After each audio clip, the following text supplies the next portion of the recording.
आपकी कामयाबी, आपके घर में सुख शांति और आपका स्वस्थ रहना आपको दुनिया की सारी खुशियां देता है। इस कहानी में पूरी दुनिया का ज्ञान, पूरी दुनिया की समस्याओं का समाधान है। इसीलिए आप इस कहानी को पूरी जरूर सुनना। बहुत पुराने समय की बात है। एक नगर में एक सेठ रहता था। वो सेठ बहुत ही धनवान था। उस सेठ ने अपने जीवन में बहुत बड़े बड़े मुकाम हासिल किए थे। वो जिस भी नगर में व्यापार करने जाता, वहीं पर उसको बहुत बड़ी कामयाबी मिलती। वो जीवन में कभी भी नहीं हारा। उसका व्यापार खूब जोरों शोरों से चल रहा था। उसने अपने पिताजी से 4 बातें सीखी थी और उन्हीं बातों का अनुसरण वो कर रहा था।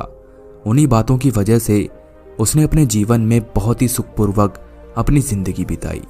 लेकिन समय के साथ साथ अब सेठ बूढ़ा हो चुका था, तो उसने सोचा कि अब मेरी मृत्यु का समय नज़दीक है और मेरी मृत्यु कभी भी हो सकती है और मेरा बेटा इतना ज्ञानी नहीं है। मेरा बेटा मेरे जैसे व्यापार नहीं चला पाएगा। इसीलिए एक दिन वो अपने बेटे को अपने पास बुलाता है और उससे कहता है कि बेटा, मैंने अपने पिताजी से 4 बातें सीखी थी और उन 4 बातों का मैंने अपनी पूरी जिंदगी अनुसरण किया है और नतीजा तुम्हारे सामने है। आज उन्हीं 4 बातों की वजह से मैं इतना सुखी हूँ और इतना धनवान हूँ। आज तक मुझे कोई बीमारी नहीं हुई, किसी चीज़ की कोई कमी नहीं हुई। मैं इस नगर का सबसे धनवान सेठ हूँ और यदि मैं चाहता तो मैं अपने आसपास के सभी धनवान सेठों में एक सेठ हो सकता था। लेकिन जो मेरे पास था मैं उसी में खुश हूँ। लेकिन मैं चाहता हूँ कि तुम इतने में ना रहो, तुम बहुत आगे बढ़ो, बहुत आगे जाओ, क्योंकि हमारा समय कुछ और था और आज तुम्हारा समय कुछ और है। सेठ इस बात को अच्छे से जानता था कि उसका बेटा बहुत भोला है, उसे दुनियादारी की इतनी समझ नहीं है। इसीलिए उसने अपने बेटे को पास बिठाया और वो 4 बातें बताई जो उसके पिताजी ने उसे बताई थी। सेठ ने अपने बेटे से कहा, मैं तुम्हें इस दुनिया की सबसे महत्वपूर्ण बातें बता रहा हूँ और तुम इन 4 बातों का हमेशा अपनी जिंदगी में अनुसरण करते रहना। फिर देखना तुम जीवन में कभी भी नहीं हारोगे, चाहे फिर तुम्हारे सामने कैसी भी परिस्थिति क्यों ना आ जाए। इन बातों का अनुसरण करने से ना तो तुम्हारे घर परिवार में कोई दुख आएगा और ना तुम्हारे जीवन में कोई दुख आएगा, ना तुम्हें कोई परेशानी होगी और ना कोई तुम्हारे से झगड़ा करेगा और ना ही तुम्हें व्यापार में हानि होगी।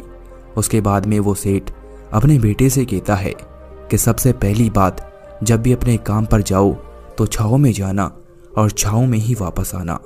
दूसरी बात, अपने घर के चारों तरफ चमड़े की बाड़ करा देना। तीसरी बात, हमेशा मीठा करके खाना और चौथी बात, अपनी पत्नी को बांध कर पीटना। उस सेठ के बेटे ने उन 4 बातों को सुना और उन्हीं 4 बातों का अनुसरण करने लगा जैसे जैसे उसने सुनी थी।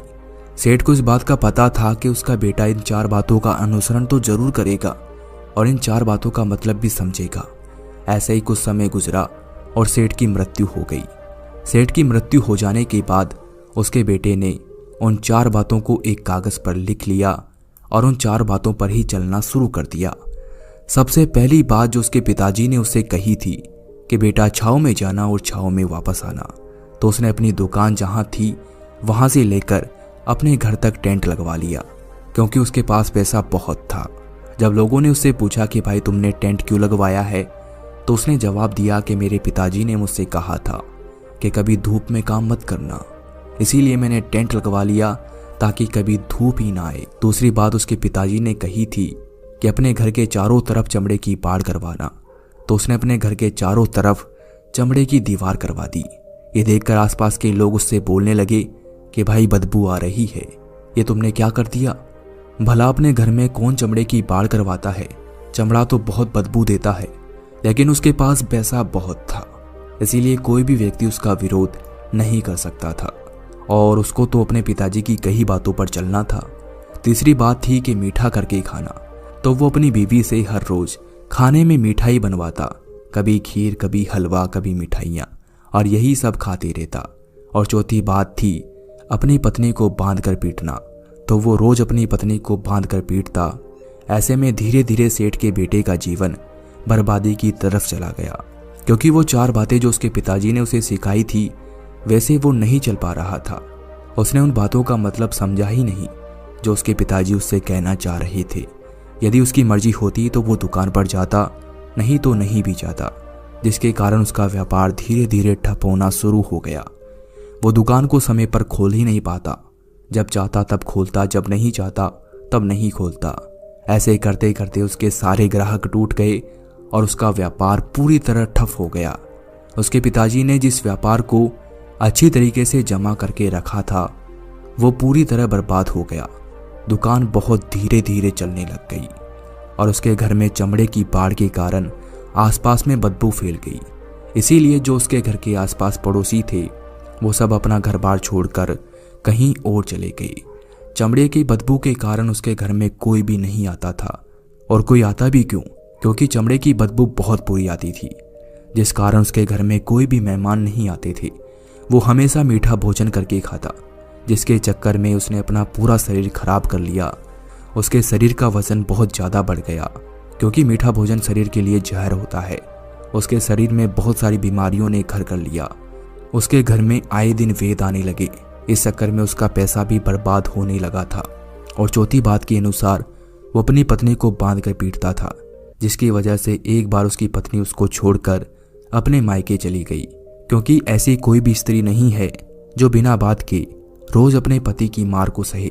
उसने अपनी पत्नी को बुलाने की बहुत कोशिश की, लेकिन वो वापस नहीं आना चाहती थी, क्योंकि जो व्यक्ति अपनी पत्नी को बांधकर पीटता है वो औरत उसके पास वापस क्यों आएगी।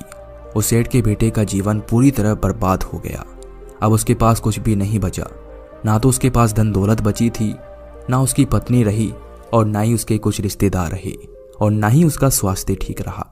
इन सब को लेकर वो बहुत दुखी हो गया और कहने लगा कि मेरे पिताजी तो मुझे गलत बातें सिखाकर चले गए।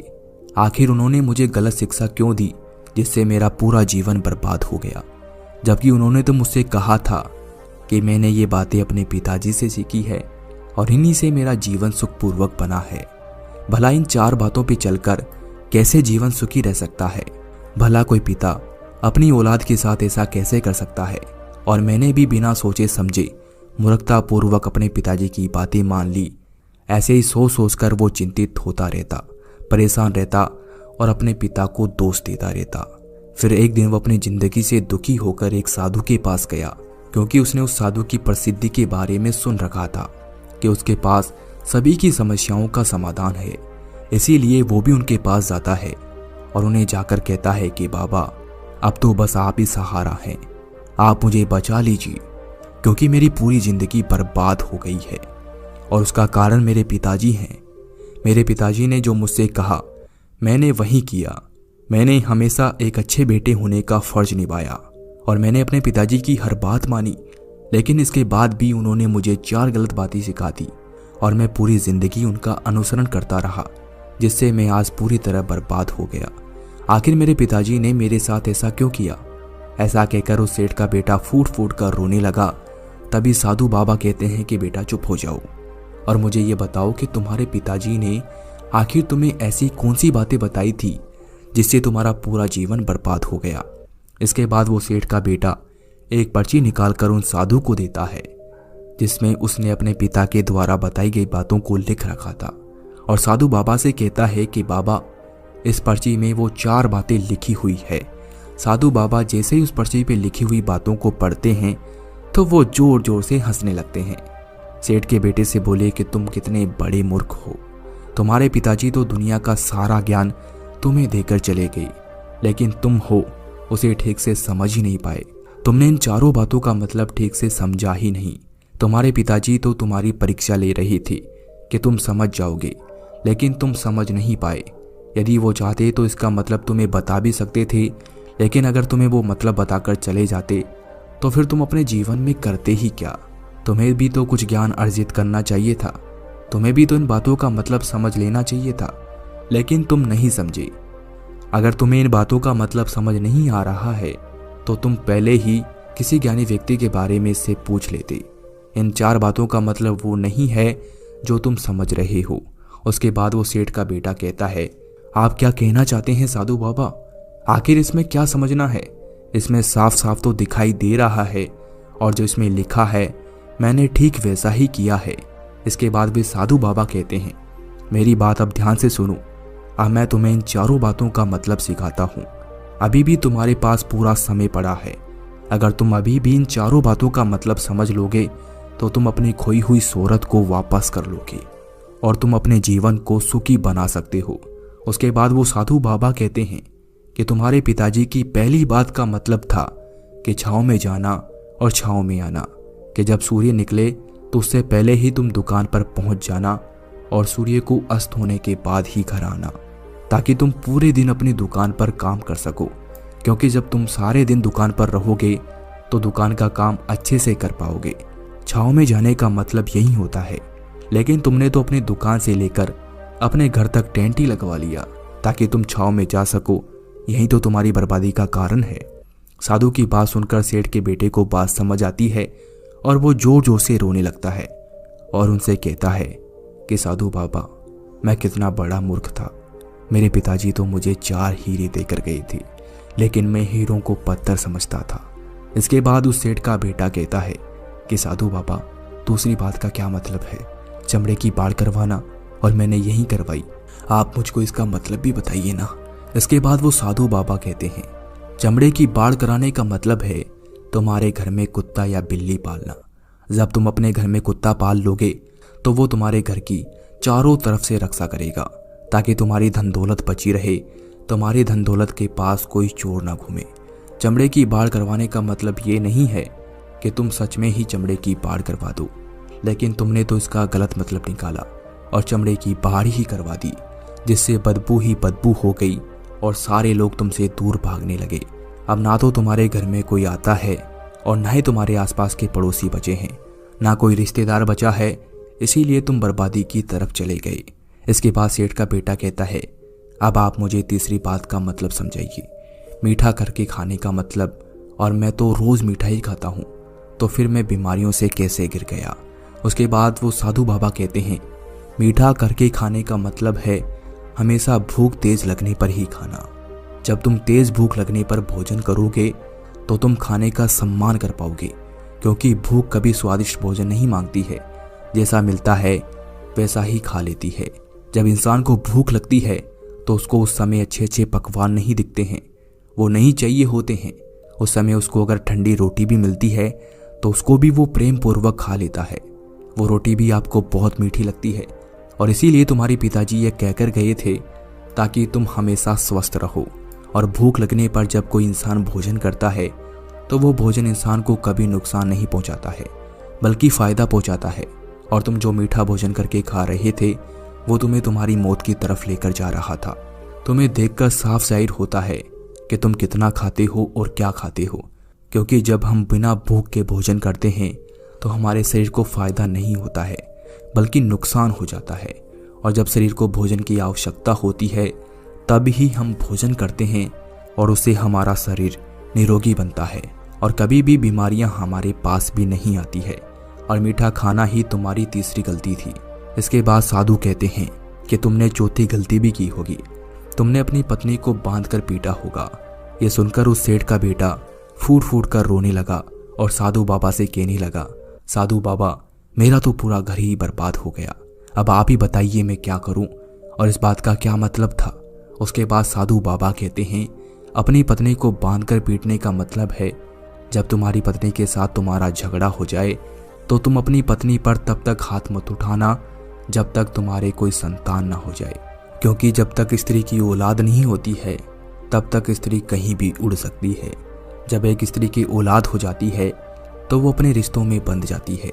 उसके बाद यदि तुम उस पर हाथ भी उठा देते हो तो वो तुम्हें छोड़कर कभी नहीं जाती है, क्योंकि स्त्री अपने पति को छोड़ सकती है लेकिन अपनी औलाद को कभी नहीं छोड़ सकती। इसीलिए तुम्हारे पिताजी यही कहना चाहते थे। इसका मतलब ये नहीं था कि तुम अपनी पत्नी पर हाथ उठाओ। कोई भी इंसान तुमसे जुड़ा हो, यदि वो तुम्हारे साथ गलत कर रहा है तो उसको खुद से बांधने की कोशिश करो। उसे इस तरह से बांधो ताकि वो तुम्हारा कोई भी नुकसान ना पहुंचा सके, वो तुम्हारे साथ कुछ भी गलत ना कर सके। और हमारे रिश्तों पर भी यही बात लागू होती है कि रिश्ते जब तक बनते नहीं हैं तब तक हर रिश्ते के साथ अच्छे से पेश आना चाहिए, क्योंकि जब रिश्ता अच्छे से बन जाता है और फिर हम उसके साथ अच्छे से पेश भी ना आए तो भी रिश्ता नहीं टूटता है। लेकिन तुमने अपनी ज़िंदगी की सबसे बड़ी गलती की है कि तुमने अपनी पत्नी को बांधकर पीटा। इसी वजह से तुम्हारी पत्नी तुम्हें छोड़कर चली गई। यदि तुम आज से ही अपने पिता की बताई हुई इन 4 बातों का अनुसरण करते हो तो तुम वापस से अपने जीवन में वो सब कुछ पा सकते हो जो तुमने खो दिया है। ये 4 बातें हमारे जीवन की पूरी परेशानियों का समाधान है। तुम किसी भी तरह से इनको देख सकते हो। यदि तुम्हें कामयाबी चाहिए तो तुम्हें बहुत मेहनत करनी पड़ती है। सूर्य निकलने से पहले तुम्हें अपने घर से निकलना होता है और हमेशा तुम्हें चौकन्ना रहना होता है ताकि तुम्हारी धन दौलत को कोई तुमसे छीन ना ले, तुम्हारे रिश्तों को कोई ठेस ना पहुंच सके, और हमेशा अच्छा भोजन करना ताकि तुम स्वस्थ रह सको और जितनी तुम्हें सांसें मिली है उसको तुम खुशी खुशी से जी सको। सभी रिश्तों को बांध कर रखना, कभी उन्हें खुला मत छोड़ना। खुला छोड़ने पर रिश्ते हाथ से निकल जाते हैं। इन 4 बातों का अनुसरण करके तुम वापस अपने शानो शौकत हासिल कर सकते हो, वापस अपने व्यापार को बढ़ा सकते हो।